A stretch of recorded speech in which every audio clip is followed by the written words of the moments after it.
الحمد للہ رب العالمین والصلاة والسلام علی سیدنا و سید الانبیاء والمرسلین وعلی آلہ واصحابہ واتباعہ اجمعین، اما بعد فاعوذ باللہ من الشیطان الرجیم، بسم اللہ الرحمن الرحیم۔ یا ایہا الذین آمنوا اطیعوا اللہ ورسولہ ولا تولوا عنہ وانتم تسمعون۔ وقال عز وجل یا ایہا الذین آمنوا استجیبوا للہ وللرسول اذا دعاکم لما یحییکم، صدق اللہ مولانا العظیم۔ اللہم صلی علی محمد وعلی آل محمد وبارک وسلم۔ آج سورۃ الانفال اور سورۃ توبہ کی دو صورتیں جو ہیں، جو قرآن کریم کے مکی اور مدنی جوڑے ہیں، ان میں سے دوسرا جوڑا جو ہے مدنی اور مکی صورتوں کا، وہ ان دو صورتوں پر مکمل ہوگا۔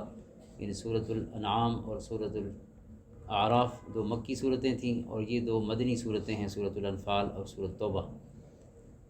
اور یہ دونوں صورتوں کے درمیان بسم اللہ الرحمن الرحیم لکھی ہوئی نہیں ہے۔ اس کی ایک وجہ تو یہ ہے جو بیان کی گئی ہے کہ ان کا موضوعات اور مضامین کا ایسا گہرا ربط ہے کہ دونوں صورتوں میں ایک ہی بات ارشاد فرمائی گئی ہے۔ لیکن فرق یہ ہے کہ جو اسلام کی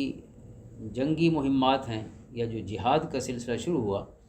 تو پہلی صورت میں اس کا آغاز ہے، اور آخری صورت میں آقا کریم علیہ السلام کی حیات مبارکہ کا جو آخری غزوہ تھا معروف غزوہ تبوک، اس کا ذکر ہے۔ گویا اس کی ابتدا اور انتہا جو ایک فوجی یا اس حوالے سے کہتے ہیں جہاد کے حوالے سے جو مسلمانوں کی جد و جہد رہی ہے مدنی زندگی میں، آقا کریم علیہ السلام کے تشریف لانے کے بعد جہاد کی فرضیت کا ذکر بھی اسی سورہ مبارکہ میں ہے، سورۃ انفال میں۔ یا ایھا النبی حرض المؤمنین علی القتال، اے نبی صلی اللہ تعالیٰ علیہ وسلم،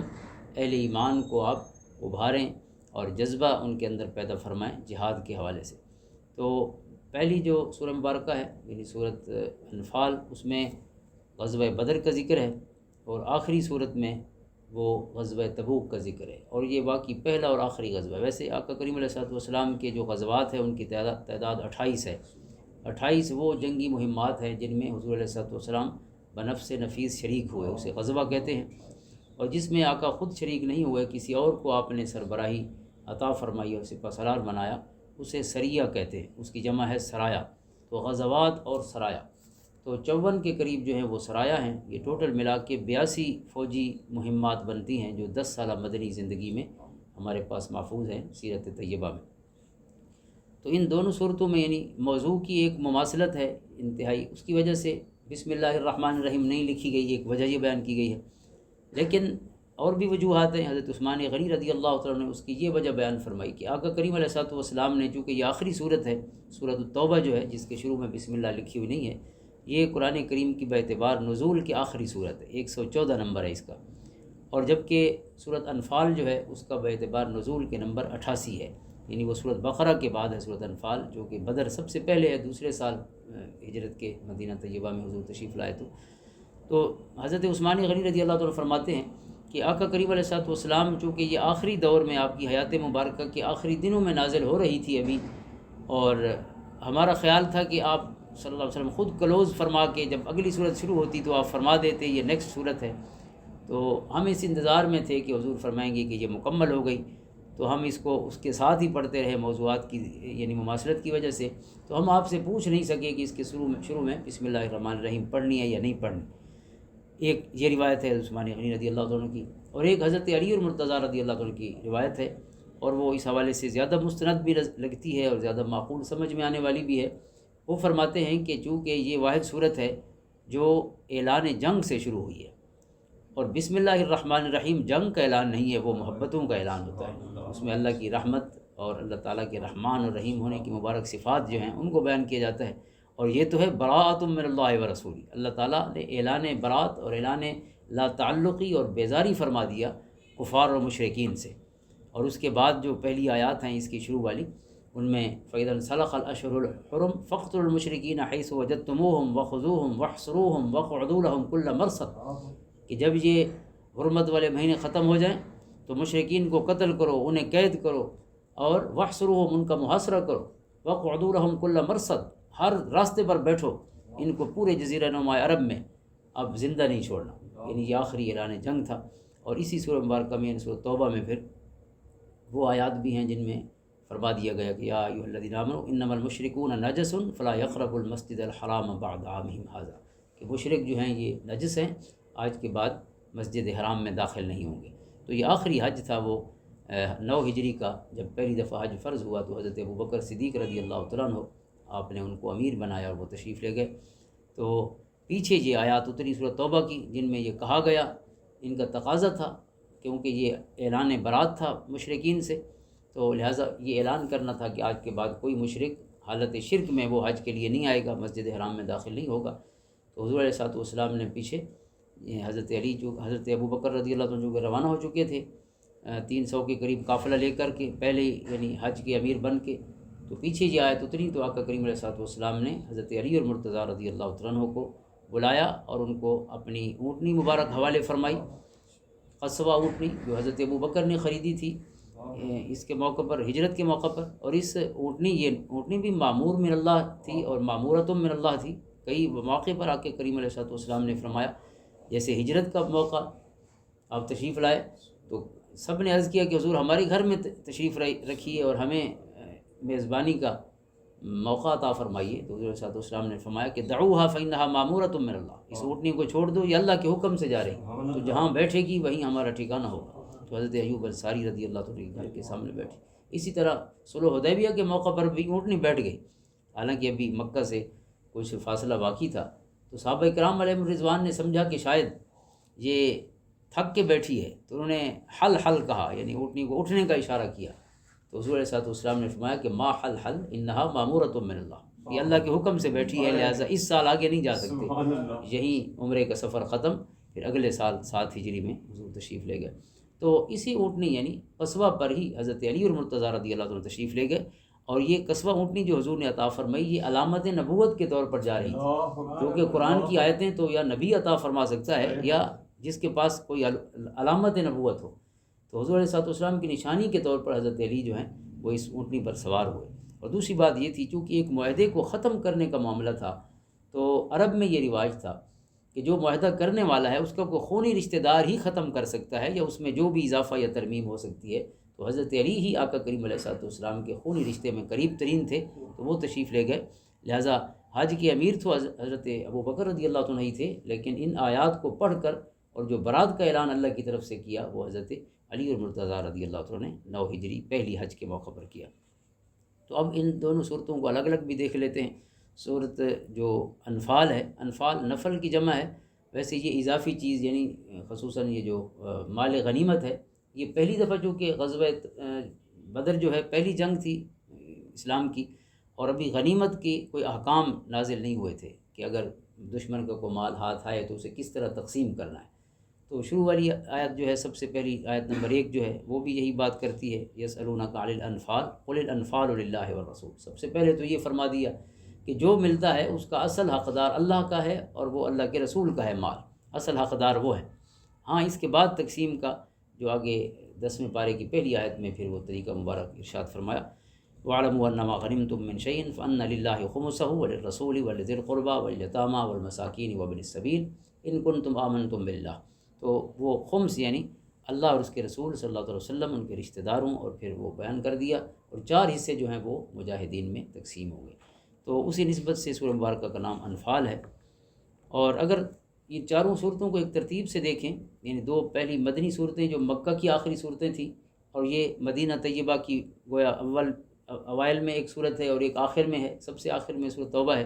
تو اس میں آپ یہ دیکھیں کہ یہ موضوعات جو ہیں بڑا لاجیکلی اور بڑا منطقی انداز میں آگے بڑھ رہے ہیں۔ سورۃ انعام میں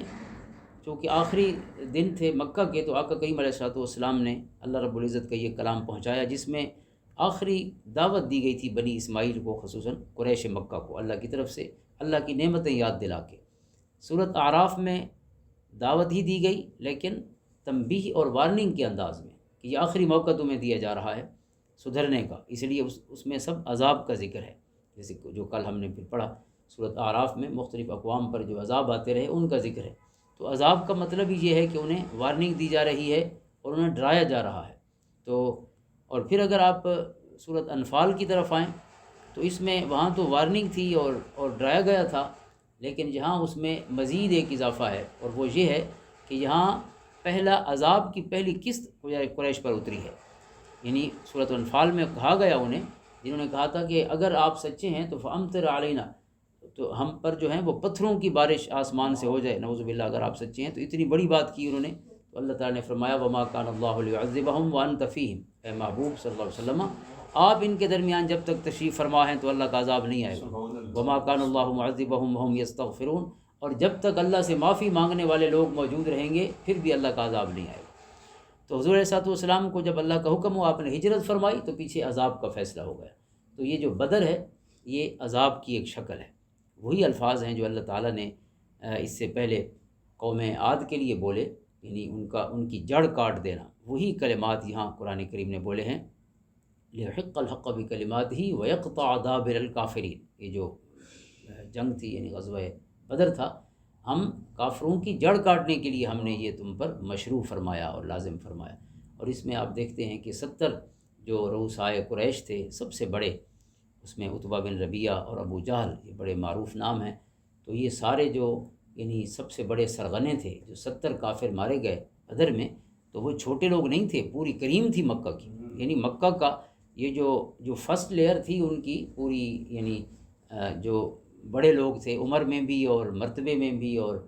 سیاسی غلبے یا ایک سیاسی مقام کے حوالے سے، وہ پوری اوپر والی لیئر ہی ختم ہو گئی۔ ان میں سے ایک ابو سفیان بچے جو تھے نہیں، کیونکہ وہ دوسرے قافلے میں تھے۔ قرآن کریم نے جس کا ذکر کیا، 2 میں سے ایک قافلہ، ایک تجارت کا قافلہ تھا جو شام سے یعنی شمال سے آ رہا تھا، اور ایک مکہ سے چلا جو جنگ کے لیے کفار کا قریش مکہ کا لشکر تھا۔ تو ان 2 میں سے اللہ تعالیٰ نے ایک کا جو ہے وہ مقابلہ جو ہے وہ مسلمانوں کو اللہ نے جو پسند کیا وہ قریش مکہ کا مقابلہ تھا۔ یعنی دونوں لشکروں میں سے کسی ایک کا اللہ نے وعدہ فرمایا، وَإِذْ يَعِدُكُمُ اللَّهُ إِحْدَى الطَّائِفَتَيْنِ أَنَّهَا لَكُمْ، اللہ نے فرمایا ان میں سے 2 میں سے ایک لشکر تمہارا ہے۔ تو قرآن نے بیان کیا اہل ایمان چاہ رہے تھے کہ یہ تجارت والا ہمارا ہو، چونکہ اس میں ذرا مشکلات کم ہوں گی، لیکن فرمایا اللہ نے یہ پسند کیا کہ یقطع دابر الکافرین، کے کفار کی گردن کاٹ دے اور ان کی جڑ کاٹ دی جائے۔ تو لہٰذا یہ یعنی عذاب ہی کی، یعنی بالکل پہلے دعوت تھی،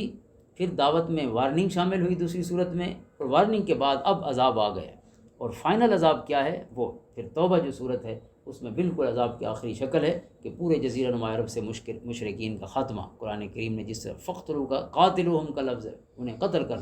یعنی جزیرہ نما عرب میں کوئی پیسفل کو ایگزسٹنس کا آپشن بھی نہیں رکھا گیا ان کے لیے کہ پرامن بقائے بہمی، فرمایا معاہدے ختم، اب یہ عرب جو ہے اس میں صرف اللہ کا نام ہوگا۔ فرمایا شرک جو ہے جو مشرک ہیں، ان اللہ تعالیٰ نے جس طرح پہلے بنی اسرائیل کی پوری 4 شیٹ ذکر کی ہے، یہاں ان کی بھی پوری جرائم کی ایک لسٹ ہے جو سورۃ توبہ کے بالکل پہلے 5 رکوع جو ہیں اس میں، خصوصاً دوسرا رکوع جو ہے اس میں ان کے جرائم کی پوری فہرست بیان کی گئی۔ تو یہ یعنی ایک اس ترتیب سے اگر آپ دیکھیں تو یہ ایک فائنل ورڈ ہے اللہ تعالیٰ کا، جو کچھ کفار اور مشرکین پر جو ہے ہر قسم کی حجت مکمل ہو گئی۔ اور پھر اہل ایمان کی صفات شروع میں ہی آیت نمبر 2 سے 4 تک جو ہیں اہل ایمان کی صفات بیان کی گئی ہیں کہ اہل ایمان کون ہوتے ہیں۔ انما المؤمنون الذین اذا ذکر اللہ وجلت قلوبهم واذا تلیت علیہم آیاتہ زادتہم ایمانا وعلی ربہم یتوکلون، جب اللہ کا ذکر ہو تو ان کے دل کانپ جائیں، اللہ کی آیتیں پڑھی جائیں تو ان کا ایمان تازہ ہو جائے اور ایمان میں اضافہ ہو جائے۔ وعلی ربہم یتوکلون، اور جو اللہ ہی پر بھروسہ کرتے ہیں، اولئک هم المؤمنون حقا، یہی اصل مومن ہے۔ پھر آخر میں بھی سیکنڈ لاسٹ جو آیت ہے، یہ سورت مبارکہ جو پہلی ہے یہ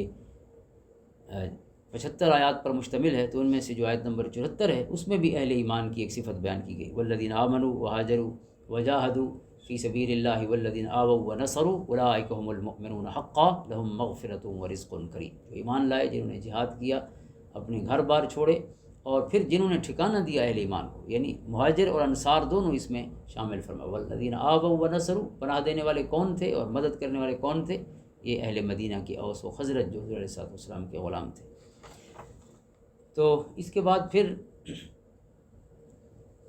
بدر کا چونکہ ذکر ہے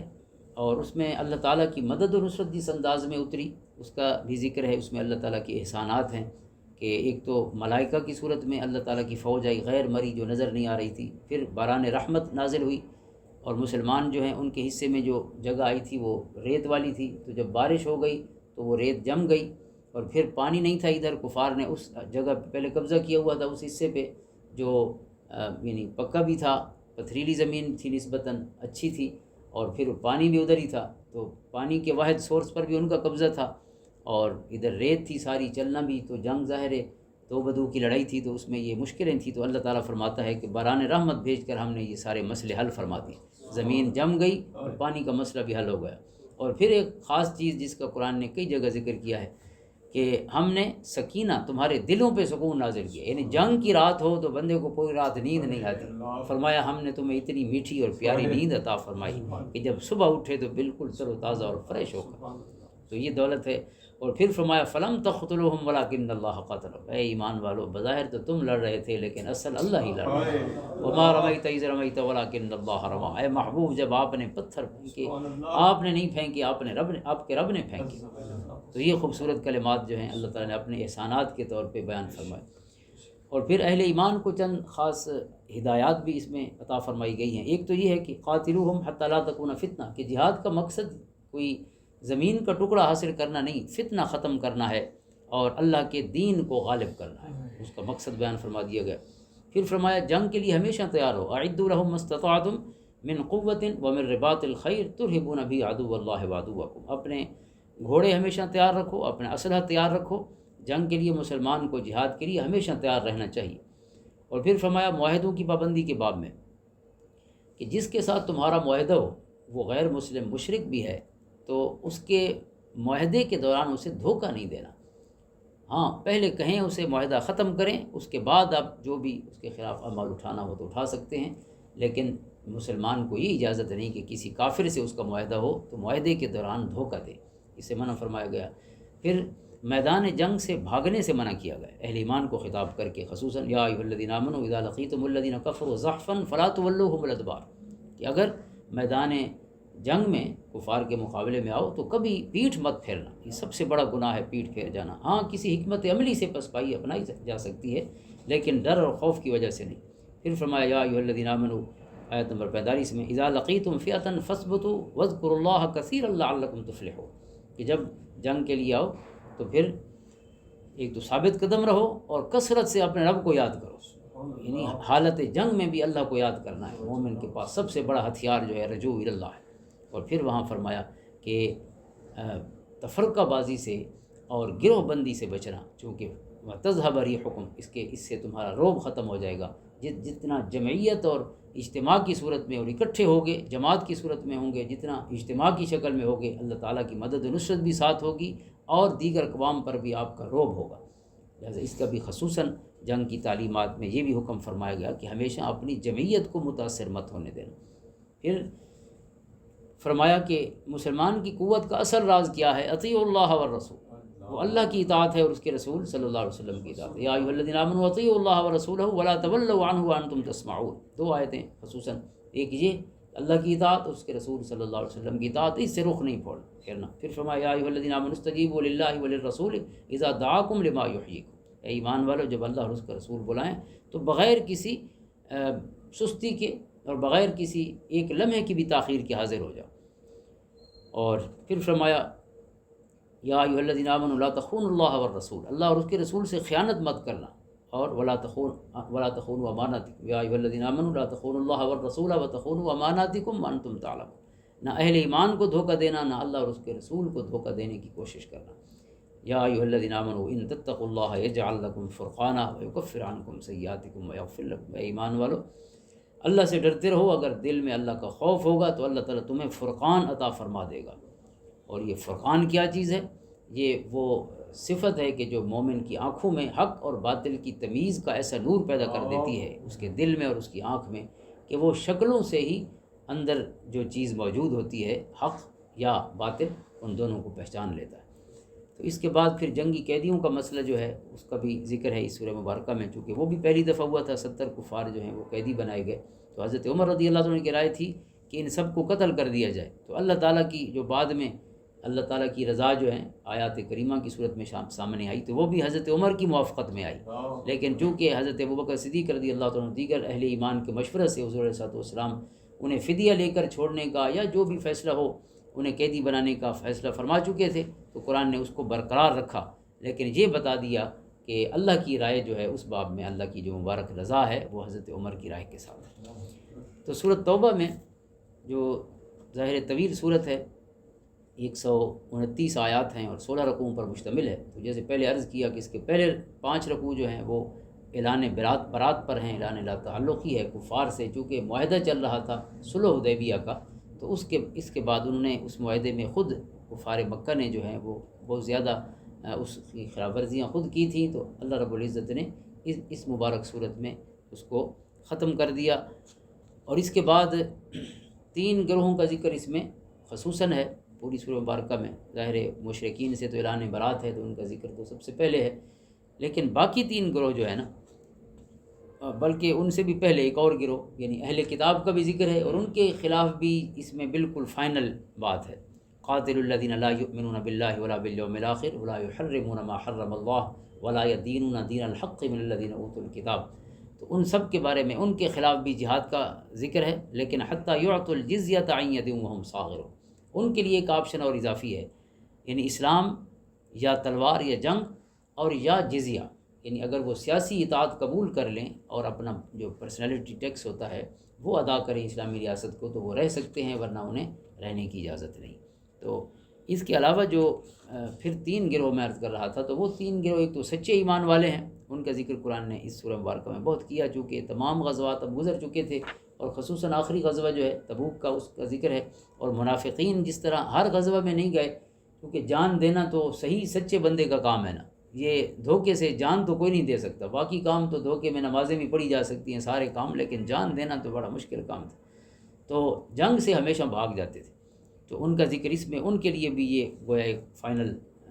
اللہ رب العزت کی طرف سے ایک حکم ہے، قول فیصل ہے اس سورہ مبارکہ میں، چونکہ آخری صورت ہے، تو اس میں